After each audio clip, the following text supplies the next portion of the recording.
तर थेट जाऊयात बारामतीमध्ये शरद पवार थोड्याच वेळात वार्षिक कर्ज पतपुरवठा झाला साहेब. आपण 72,000 कोटीची कर्जमाफी केली साहेब. तुम्ही आहात शेतकऱ्यांचा श्वास, शेतकऱ्यांची धडकन. तुम्हा कष्टकरी शेतकरी महिलांचे तुम्ही आहात आमची धडकन, हृदयातील एक विश्वास. टाळ्यांच्या गरजात महाराष्ट्राचा बुलंद आवाज, महाराष्ट्राचा बुलंद आवाज.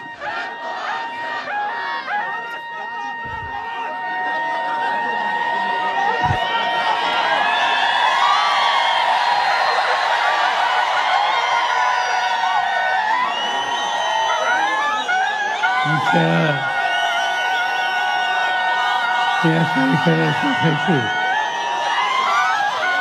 प्रचंड संख्येने आपण सगळे उपस्थित आहात. आपल्या सगळ्यांचं या ठिकाणी मनापासून मी स्वागत करतो. आता असं आहे, आणखी 5-6 मिनिटांनी सभागृह किती वाजेपर्यंत चालवावं या संबंधीचे नियम आहेत आणि त्या नियमाप्रमाणे 6 वाजायच्या आत ही सभा संपली पाहिजे. ती जर संपली नाही तर उमेदवारावर खतरा भरला जाईल आणि तो खतरा आपल्याला नको आहे. आणि म्हणून आपण ही लांबलेली सभा जेवढ्या लवकर संपवता येईल तेवढी संपूया. ही शेवटची सभा आहे या वर्षाची आणि गेले अनेक वर्ष आपण ही शेवटची सभा मिशन स्कूलच्या प्रांगणामध्ये घेतो. यंदा ते करणं शक्य झालं नाही आणि त्याचं कारण राज्याची सत्ता ज्यांच्या हातात आहे त्यांनी ती जागा आपल्या ताब्यात घेतली. ठीक आहे, सदाशिवराव सातवांनी सांगितलं त्यांनी कुठलीही जागा ताब्यात घेतली तर चिंता करण्याचं कारण नाही.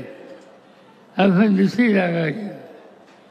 आणि आज मी इथं बघतोय हजारोच्या संख्येनं विशेषतः तरुण आज या ठिकाणी उपस्थित आहेत आणि कोणी आपली जागा अडवली त्याने आपलं काही नुकसान होऊ शकत नाही हे तुम्ही लोकांनी आज सिद्ध केलं. ही निवडणूक अतिशय महत्त्वाची निवडणूक आहे.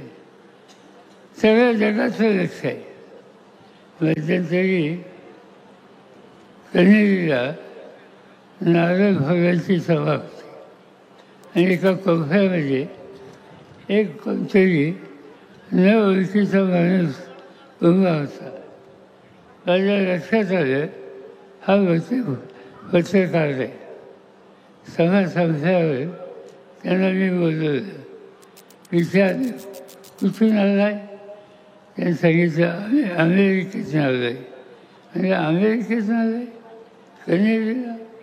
हो म्हणजे आलो आहे. आणि त्याचं कारण अमेरिकेमध्ये भारताच्या लोकशाही पद्धतीच्या निवडणुका याच्याबद्दल लोकांना भयंकर उत्सुकता आहे. आणि म्हणून न्यूयॉर्क टाइम्स नावाचं एक प्रसिद्ध वर्तमानपत्र आहे त्यांनी आम्हाला इथं पाठवलं. चांगली गोष्ट आहे. आज बारामतीची सभा, बारामतीची निवडणूक याला अमेरिकेला सुद्धा चिंता आहे. इतकं महत्त्व तुम्हा लोकांच्या निर्णयावर भारताच्या बाहेरच्या लोकांच्यामध्ये सुद्धा आहे.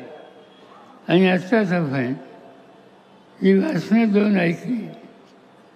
रोहितचं भाषण ऐकलं, त्याच्या आधी त्याच्यानंतर सुफियाचं भाषण ऐकलं आणि तिसरं भाषण आपण मतदार संघातल्या उमेदवाराचं ऐकलं. या तिन्ही भाषेमध्ये त्यांनी एक विचार खुला ठेवला.